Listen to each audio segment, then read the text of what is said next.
মুসা আলাইহিস সালামের জামানার একটা ঘটনা শোনাই। মুসা আলাইহিস সালাম আল্লাহ তাআলাকে জিজ্ঞাসা করে, আল্লাহ, বেহেশতের মধ্যে আমার নিকটবর্তী সঙ্গী কে হবে? কে হবে আমার হাওয়ারি?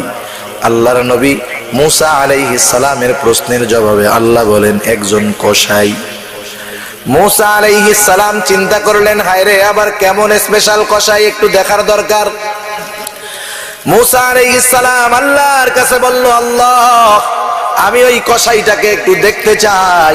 আল্লাহ তাআলা জানায় দিলেন, যাও অমুক বাজারে গিয়া দেখবে একজন কসাই। সকাল বেলায় গিয়া মুসা আলাইহিস সালাম লক্ষ্য করা শুরু করলেন, কি করে সে সুন্দর একটা খাসি জবাই দিল।